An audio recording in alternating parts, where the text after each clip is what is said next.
نوباور چناروف می سراید. مرحبا، استقبال میگیریم.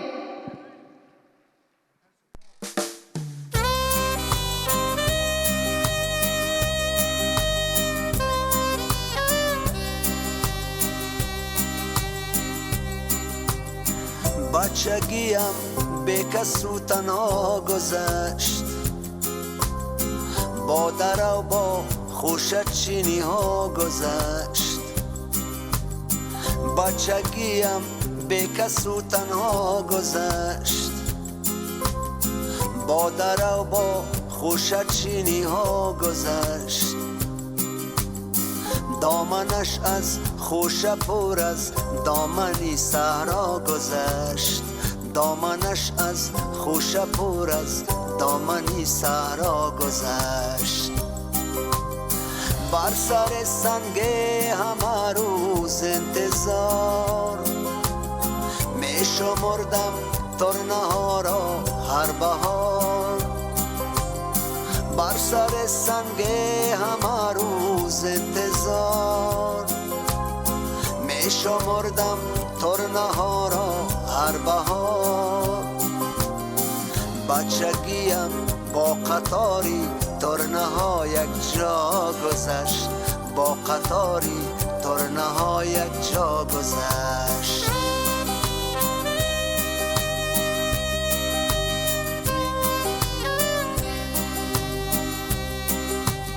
شست می انداختم بر رود مست، تا بیفتد ماهی طلا بشست. شست می انداختم بر رود مست، تا بیفتد ماهی طلا بشست. بچگیم با امیدی ماهی طلا گذشت، ماهی طلا گذشت. بچگی گویا بود و گویا نبود، بچگی از ما بود و از ما نبود.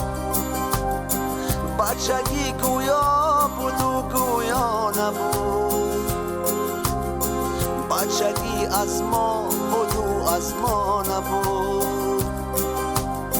به خبر مانده تا دیدم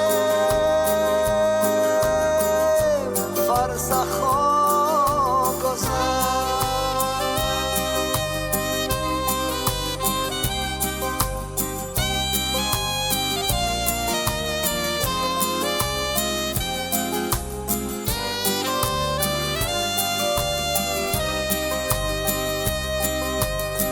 نامه ها بنوشته بودم به حساب، لیک از آن سو نمی آمد جواب. نامه ها بنوشته بودم به حساب، لیک از آن سو نمی آمد جواب. بچگی چون نامه بر یار بی پروا گذشت، یار بی پروا گذشت. بچگیم به کس و تنها گذشت، با در و با خوشت چینی ها گذشت. دامنش از خوش پر از دامنی صحرا گذشت، دامنش از خوش پر از دامنی صحرا گذشت. بچگی گویا بود و گویا نبود، بچگی از ما بود و از ما نبود. بچگی گویا بود و گویا نبود، بچگی از ما بود و از ما نبود. به خبر مانده تا دیده